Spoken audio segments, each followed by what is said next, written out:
Last night at the Biden town hall, he got a chance to show everyone how woke he is, how up he is on issues of race in America, which we all know Joe Biden is really on the cutting edge of. So someone asked him a question about how we reduce the police violence that occurs in this country, and he had a very interesting answer. And I'm going to say something's going to get me in trouble, which I couldn't go through a whole show without doing that. And that is that, think about it. If you want to know where the American public is, look at the money being just spent. Pause it for a second. Pause it for a second. This is a weird way to phrase the question in the first place. Look at this question. Oh, I need to see it because I don't remember what it is. Yeah, just start over the clip. How can we avoid over-legislating police while also training officers to police with compassion? Like, all right, you're starting from a very namby-pamby place already, but let's see what he has to say. That's all you need, just treating them training them to treat people with compassion. But not too much.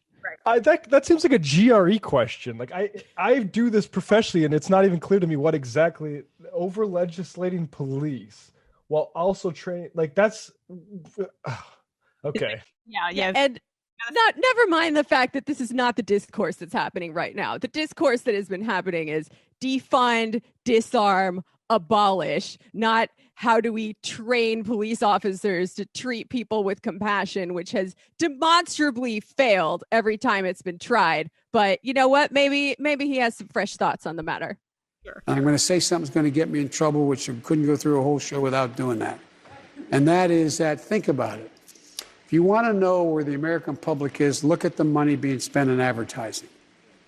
Did you ever 5 years ago think every second or third ad out of 5 or 6 you'd turn on would be biracial couples? No, I'm not being facetious. The reason I'm so hopeful is this new generation.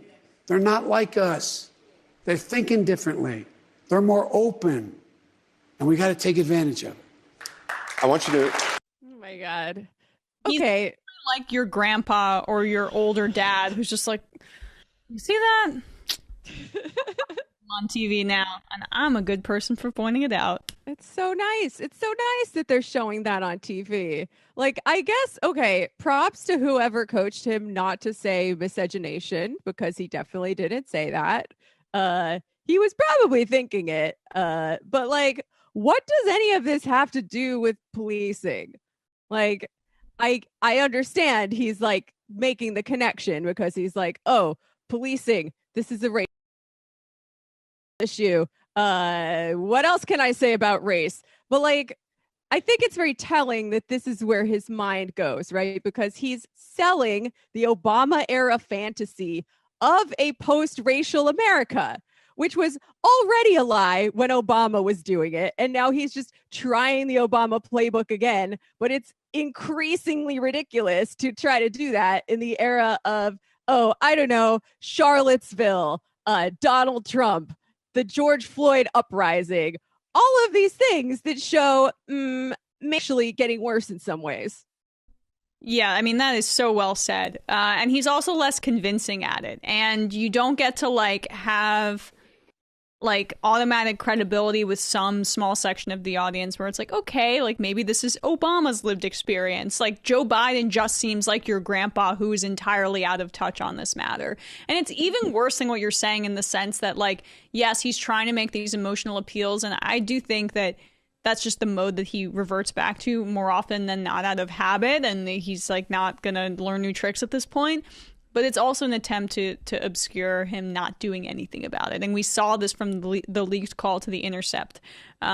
He is actively trying to push off acting on a federal level when it comes to criminalizing cops for murdering people that they interact with, and often it's black people. So he's using this kind of sentimentality as a shield, whether it's conscious or not. Like, I really think there are many politicians who act Machiavellian-y in a very obvious way. Ted Cruz comes to mind, somebody who makes machinations. You can see the calculations behind their eyes. Biden, I think, a lot of times just has convinced himself that he's being the good guy in this situation, but it's not the case. And he didn't even answer that stupid question. Like the question was stupid and the answer wasn't related. You mentioned the leaked Zoom call. People should check that out with the black leaders from different organizations, because he says this exact same thing and phrases it the exact same way, where he's like, this is going to get me in trouble. And some of you might not believe it, but I'm going to say it anyway. Like, this is one of his like truth bombs, that noticing I mean, we talk about Trump being the television president. This is just clearly a boomer mindset thing, where the television has completely like spoiled their brains. And it is to obscure things that he actually could do. Like all of those black leaders, some of them wanted certain personnel, like quotas basically, but the others were making very specific things like, hey, Tom Vilsack should not be ag secretary, and particularly because of what he's meant for black farmers. And Joe pivots to this weird crap about commercials. I mean, it's talk about the television, but also the abdication of things to the market, that like, because and I gotta say, like, overt I am racist and proud of it has never really been the seller here in this country. Like, of course it may have sold better in previous times, but it's always this, I'm not racist, I'm just realistic, about like, different people's place in societies. And so like, I don't think we have, I don't know. I mean, obviously this isn't interracial commercials. Like, it's better than having white and blacks only commercials. Great. I mean, fantastic. Qualified immunity and like actually creating accountability for cops so they don't get off every single time. Yeah, and those leaders were not asking for full abolition. They were not asking to overthrow racial capitalism. Right. They were asking for some very incremental reforms, and he couldn't even do that for a variety of reasons. But it's also just a fundamentally flawed way of looking at racism, right? He's like most liberals, he is painting it as purely the result of individual animus. This individual racial animus that's a character flaw that people have. And if people can change, then that's how we get rid of it. No, it is a structural part of what's upholding American capitalism. And when liberals love to say the word systemic racism, they love to use the structural word, but like, what does that actually mean? It means the structures and the institutions that are holding up this society, which includes the prison industrial complex. So unless you're willing to actually take a look at that and get at the roots of the problem, it's not going to go away just because people magically get less racist. Right. Yeah. What Biden and other leading Democrats mean when they say we're going to like structure racism is like individual bigotry and cops. Like, that's what they're talking about. The structures is these, we somehow let these people with the bad manners of racism that, comes from like bad breeding or whatever, and not just economic decisions of who gets what and who has to do what labor where. Mm-hmm. It's all about, it's a managerial approach to anti-racism, and it's going to fail and cause a backlash. So we need actual egalitarianism that solves these issues of like healthcare access and housing access in ways like that aren't, thank God there's, a mixed race couple in this Cheerios commercial. Well, thank God that I appointed a black man as defense secretary, and thank God I appointed a woman as director of national intelligence. I mean, it's part of the same mentality, right? And Trump completely violated this separation between the military and our intelligence institutions, and yet I'm going to do that the same, but it's because I did it with a black nominee, so it's like totally cool, right?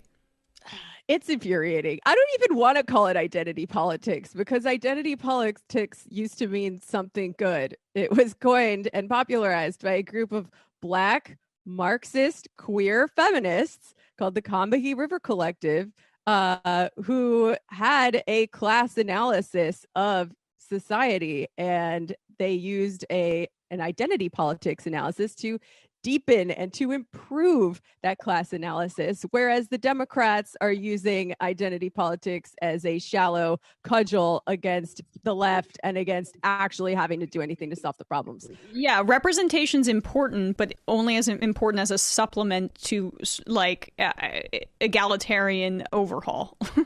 Word. Well, there's another clip where he addresses defund again. So perhaps he will have a better answer next time. You guys want to take a look? Sure. We'll wrap it all together in one neat little package. Biden's extremely important and thoughtful thoughts on police and racism. You got Joe that? Biden solves racism. Yeah, here he does it. Mr. President, defund the police is discussed as an option for reforming policing. However, there are communities where people live in fear, not of the police, but in fear of the violent gangs who commit crimes in those neighborhoods. How can we be sure that we don't over-legislate police officers so that they can't do their job to protect the law-abiding citizens? So this is where that phrasing comes from, I guess. That they can't do their job to protect the law-abiding citizens who live in these high-crime neighborhoods, and yet train officers to police with compassion. By number one, not defunding the police. We have to put more money in police work. So we have legitimate community policing, and we're in a situation where we change the legislation. No one should go to jail for a drug offense. No one should go to jail for the use of a drug. They should go to drug rehabilitation. Drug rehabilitation. So can we defund the parts that are about jailing people for drug offenses, or should we? No, he's only ending private prisons for a very, very small number of people, and not overhauling the prison system at all. And also, ICE can still use private prisons, but continue. Drug rehabilitation, number one. We should be in a position where we change the system of sentencing system to one that relates to a notion of, they should tell you that, is related to making sure that what you do is you focus on making sure that there's rehabilitation. Okay. Oh my God. Is this over? Have we seen enough? I have many thoughts.